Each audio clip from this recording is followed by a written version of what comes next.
여러분 안녕하세요. 오늘 국이 데이터 분석 입문 통계반 복습 영상 진행하겠습니다. 저희 오늘은 이 상관관계 척도 특히 공분산이랑 상관계수 얘기했고요. 저희가 공분산에서 나와 있는 이 수식 즉 편차에 대한 것들 이 두 개를 곱하는 게 무슨 의미인지 그리고 평균에 대한 것들까지 해서 실제적으로 데이터에 대해서 어떻게 보면 이 공분산에 숨겨진 의미들을 좀 하나씩 하나씩 뜯어봤던 것 같습니다.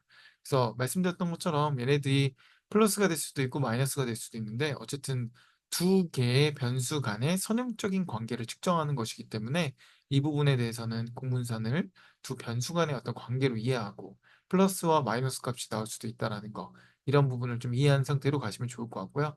상관계수는 뒤에도 말씀드렸지만 표준 편차로 곱해서 나눈 거라 정교화하는 작업인 거죠. 그래서 마이너스 1과 1 형태로 나눠진다라는 거.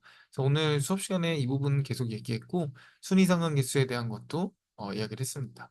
먼저 아까 말씀드렸던 공분산이 결국에는 평균에 대한 어떤 값의 기준으로 들어가는데 이게 평균을 기준으로 값이 작고 크고에 대한 것이 결국에는 두 변수의 기준 중심 척도인 평균을 가지고 둘 다 평균의 뭐 이상인지 아닌지 이걸 보고 둘의 공동의 변화를 이해하는 거죠. 그래서 이거는 뭐 표본 말씀드렸고 이 차이 알아두시면 되고요. 그다음에 이게 면적이라는 의미가 그 의미인 거예요. 그래서 실제 공분사는 면적이라고도 얘기하는 것이 평균 기반으로 해서 그 둘의 차이를 곱하는 거니까 이 부분도 알아두시면 좋을 것 같습니다. 그 후에 이제 저희가 상관계수도 말씀드렸고 표준화하는 작업, 측정 단위 맞추고 단위 맞추려고 그다음 정기분포에 대한 가정을 이게 오해하실까 봐 적어놓은 거고 상관계수는 사실 정기분포를 가정하는 게 아니라 선형적인 관계를 보는 거라고 해서 말씀을 드렸죠. 그리고 실제 상관계수 가세검정 이런 부분도 다 설명을 드렸던 것 같아요. 그래서 어렵지 않게 충분히 하실 수 있을 거고 실제 이 수치에 대한 내용은 저희가 저번에도 말씀드렸던 것처럼 이게 절대적인 수치는 아니고 그냥 단순하게 절대값에 대해서 비교할 정도로 보시면 된다라고 이야기를 드렸죠. 물론 0.5 이상이면 상관관계가 점점 높아지는 건 맞지만 그렇다고 하더라도 뭐 높다 낮다에 대한 어떤 편차는 도메인과 산업에 따라 달라질 수 있다입니다. 스피어만의 순위 상관계수 같은 경우는 저희가 말씀드렸던 것처럼 순서를 통해서 데이터에 대한 차이를 가지고 해석하는 거기 때문에 이 부분에 대한 것도 코드로 봤고요. 그 다음에 저번에 말씀드렸던 변수들의 척도에 따라 어떤 변수의 특성에 따라서 사용하는 상관계수가 다 다르다라는 거와 함께 실제 예시로 적어놨으니까 이 부분은 참고하시면 좋을 것 같습니다.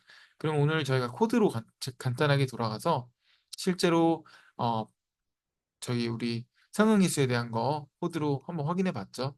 나와 있는 것처럼 데이터셋을 만들고 저희가 그걸 가지고 순서형이나 명목형을 억지로 만들어 보고 그 다음에 상관계수 스피어만이나 피어슨 하고 캔달까지도 진행해서 값을 만들었고요. 나와 있는 것처럼 시각화로 이렇게 진행을 해서 저희가 확인할 수 있었다라는 겁니다. 그리고 또 이야기 드린 것처럼 패키지, 사이파이 이용해서 가져와서 사용할 수 있는 거고, 오늘 저희 필수 과제는 여러분 아시겠지만 캘리포니아 데이터를 가지고 와서 이걸 갖고 실제 변수들 간의 상관관계를 확인한다라는 거거든요. 그래서 이 부분도 과제 잘 진행해 주시면 좋을 것 같습니다. 오늘은 여기까지 하겠습니다. 감사합니다.